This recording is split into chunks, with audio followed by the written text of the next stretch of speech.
বাংলা সাহিত্যের অন্যতম সেরা একটা কাজ সৈয়দ ওয়ালিউল্লাহের লাল সালু। কিন্তু কখনো কি মনে প্রশ্ন জেগেছে, এত বছর পরেও এই ক্লাসিক উপন্যাসটা কেন এতখানি প্রাসঙ্গিক? চলুন আজ আমরা এর গভীরে ডুব দেব আর খুঁজে দেখব সেই উত্তরটা। উপন্যাসের এই একটা লাইনে কিন্তু পুরো গল্পের সুরটা ঠিক করে দেয়। কিন্তু ভাবুন তো, এই আগাছা বলতে ঠিক কি বোঝানো হচ্ছে, আর সেটা কিভাবে ধর্মের চেয়েও বড় হয়ে উঠতে পারে? চলুন আজকের আলোচনায় আমরা ঠিক এটাই বোঝার চেষ্টা করব।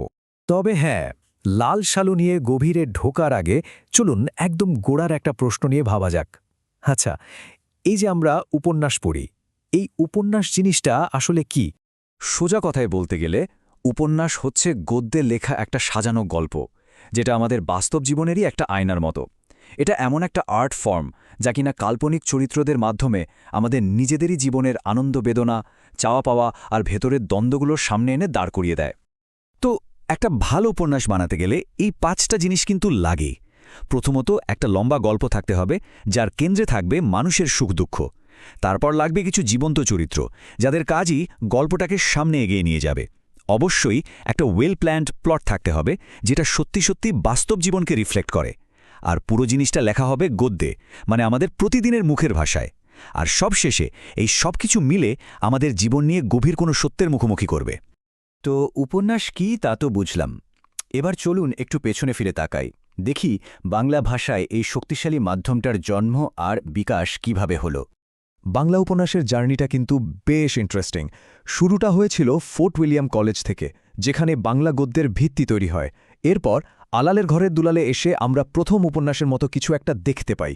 কিন্তু সত্যি বলতে এই ফর্মটাকে একটা শিল্প হিসেবে প্রতিষ্ঠা করার আসল কৃতিত্ব কিন্তু বঙ্কিমচন্দ্রের। তারপর সেই পথ ধরে এলেন রবীন্দ্রনাথ, আনলেন মডার্ন চিন্তা আর গভীর দর্শন। আর শরৎচন্দ্র তো সাধারণ মানুষের মনের কথা বলে উপন্যাসকে একদম ঘরের জিনিস বানিয়ে ফেললেন। এই যে একটা সমৃদ্ধ ইতিহাস, ঠিক এরই ওপর দাঁড়িয়ে লাল সালুর মতো একটা উপন্যাসের জন্ম হয়েছিল। আর সেই বিকাশের কথায় প্রথমেই যার নাম আসে, তিনি হলেন বঙ্কিমচন্দ্র চট্টোপাধ্যায়। তিনি প্রথম বাংলা উপন্যাসকে একটা সলিড শিল্পরূপ দিয়েছিলেন। তারপরেই আসেন রবীন্দ্রনাথ ঠাকুর। তার হাতে পড়ে উপন্যাস পেল এক অন্য মাত্রা, গভীর দর্শন আর আধুনিক হিউম্যানিস্ট চিন্তাভাবনার ছোঁয়া। এবং অবশ্যই শরৎচন্দ্র চট্টোপাধ্যায়, তিনি সাধারণ মধ্যবিত্ত নিম্নবিত্ত জীবনের ছোট ছোট দুঃখ কষ্টের এমন নিখুঁত ছবি আঁকলেন, যা উপন্যাসকে জনপ্রিয়তার তুঙ্গে নিয়ে গেল। এই যে এত বড় বড় নাম, এই যে একটা বিশাল ঐতিহ্য, ঠিক এর পথ ধরেই এলেন আমাদের আজকের আলোচনার কেন্দ্রবিন্দু, এক আধুনিক মননের লেখক সৈয়দ ওয়ালিউল্লাহ। তো কে ছিলেন এই সৈয়দ ওয়ালিউল্লাহ? দেখুন, তার জীবনটা কিন্তু বেশ বর্ণময়। চট্টগ্রামে জন্ম, পড়াশোনা করেছেন কলকাতা বিশ্ববিদ্যালয়, কাজ করেছেন সাংবাদিক হিসেবে, আবার কূটনীতিক হিসেবে ঘুরেছেন পৃথিবীর নানা প্রান্তে, দিল্লি, সিডনি, লন্ডন, প্যারিস। বাংলাদেশের মুক্তিযুদ্ধের সময় তিনি প্রবাসে থেকেও এর পক্ষে জোরালো ভূমিকা রেখেছিলেন। মানুষ হিসেবে ছিলেন বেশ চুপচাপ, অন্তর্মুখী, কিন্তু তার ভেতরের চোখটা ছিল অসাধারণ তীক্ষ্ণ। আর এই গভীর পর্যবেক্ষণ ক্ষমতায় তাকে সমাজের ভেতরের জটিল স্তরগুলো দেখতে সাহায্য করেছিল, যা তাকে এক কথায় একজন অসাধারণ লেখক করে তোলে। তার সম্পর্কে এই কথাটা জানা খুব জরুরি। সৈয়দ ওয়ালিউল্লাহ শুধু নিছক একটা মজার গল্প শোনানোর জন্য কলম ধরেননি, না, একদমই না। তার আসল উদ্দেশ্য ছিল আরও অনেক গভীর।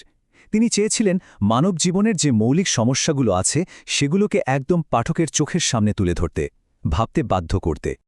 তো এই পটভূমিতেই এবার আমরা প্রবেশ করব তার শ্রেষ্ঠ সৃষ্টি ১৯৪৮ সালে প্রকাশিত লাল সালু উপন্যাসের গভীর বিশ্লেষণে। জিনিসটা একবার ভেবে দেখুন, সময়টা কেমন? দেশ ভাগ, দাঙ্গা, রাজনৈতিক অস্থিরতা, চারদিকে কত জ্বলন্ত ইস্যু। আর ওয়ালিউল্লাহ নিজে একজন আধুনিক শহরের মানুষ, একজন সাংবাদিক। অথচ তিনি এসব কিছু নিয়ে না লিখে তার প্রথম উপন্যাসের বিষয় হিসাবে বেছে নিলেন কোন জায়গাটা? এক প্রত্যন্ত অচেনা গ্রাম। এটা যে কত বড় একটা দুঃসাহসের সিদ্ধান্ত ছিল তা বলে বোঝানো যাবে না। লেখক আমাদের এমন এক সমাজে নিয়ে যান, যা তার ভাষায় একটা অসম্ভব অথচ অদৃশ্য বেষ্টনী দিয়ে ঘেরা। আচ্ছা, এই অদৃশ্য বেষ্টনীটা আসলে কি? এটা হলো ভয়, কুসংস্কার আর অন্ধবিশ্বাসের এক দেয়াল, যা ওই গ্রামের মানুষগুলোকে মানসিকভাবে, আত্মিকভাবে পুরোপুরি বন্দী করে রেখেছে। তিনি আমাদের নিয়ে যান সেই গ্রামের ভেতরের মনস্তাত্ত্বিক জগতে। এটা এমন একটা জায়গা যেখানে মানুষজন কোনো কিছুকেই প্রশ্ন করে না, সবকিছুকেই নিয়তি বলে মেনে দেয়। আর জীবনের প্রত্যেকটা ঘটনার পেছনে তারা একটা অলৌকিক শক্তির খেলা দেখতে পায়। আর এই কুসংস্কারের নিচেই লুকিয়ে আছে আসল জিনিসটা, লেখকের ভাষায় সেখানে আছে প্রতারণা, শঠতা আর শাসনের জটিল এবং সংখ্যাহীন শিকড়। এই শিকড়গুলোই আসলে সমাজের মানুষগুলোর জীবন রস শুষে নিচ্ছে দিনের পর দিন। আর এখানেই আমরা উপন্যাসের মূল সংঘাতটা দেখতে পাই। একদিকে আছে চেপে বসা কুসংস্কার, আর ঠিক তার বিপরীতে দাঁড়িয়ে আছে মানুষের বেঁচে থাকার যে স্বাভাবিক ধর্ম, সেই প্রাণশক্তি। এই দ্বন্দ্বটাকেই যদি আমরা পাশাপাশি রাখি তাহলে ছবিটা একদম পরিষ্কার হয়ে যায়। একদিকে দেখুন অন্ধবিশ্বাস, যার জন্ম ভয় আর কুসংস্কার থেকে। এটা মানুষকে প্রশ্নহীন আনুগত্য শেখায়, একটা অদৃশ্য দেয়ালে বন্দি করে রাখে। আর অন্যদিকে আছে প্রাণধর্ম, যেটা মানুষের একদম ভেতর থেকে আসা স্বাভাবিক ইচ্ছে। এটা প্রকাশ পায় ভালোবাসা, আনন্দ আর প্রয়োজনে প্রতিবাদের মাধ্যমে। এটা সব বাঁধন ছিঁড়ে ফেলতে চায়। একদিকে শোষণ, অন্যদিকে মুক্তির অদম্য ইচ্ছা। এই জায়গাটা একটা খুব সূক্ষ্ম কিন্তু ভীষণ জরুরি পয়েন্ট আছে।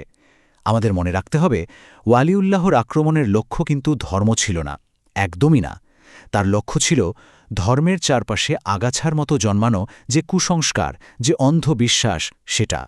তিনি আসলে এটাই দেখাতে চেয়েছেন যে কিভাবে একজন প্রতারক সাধারণ মানুষের সরল বিশ্বাসকে কাজে লাগায়, আর সেই বিশ্বাসকে পুঁজি করেই সে তৈরি করে তার শাসন আর শোষণের একটা শক্ত ভিত্তি। লাল সালুতাই শুধু একটা গ্রামের গল্প নয়, এটা ভয় আর প্রতারণার উপর গড়ে ওঠা ক্ষমতার একটা নিখুঁত ব্যবচ্ছেদ। লাল সালু উপন্যাসটা লেখা হয়েছিল প্রায় ৭৫ বছর আগে, কিন্তু সৈয়দ ওয়ালিউল্লাহ যে প্রশ্নটা তুলে দিয়ে গিয়েছিলেন, সেটা কি আজও আমাদের তাড়া করে ফেরে না? ধর্মের নামে যে কুসংস্কার, যে অন্ধবিশ্বাস, সেটা কি আজও আমাদের সমাজকে নিয়ন্ত্রণ করছে? এই উত্তরটা হয়তো আমাদের প্রত্যেককে নিজের ভেতরেই খুঁজতে হবে।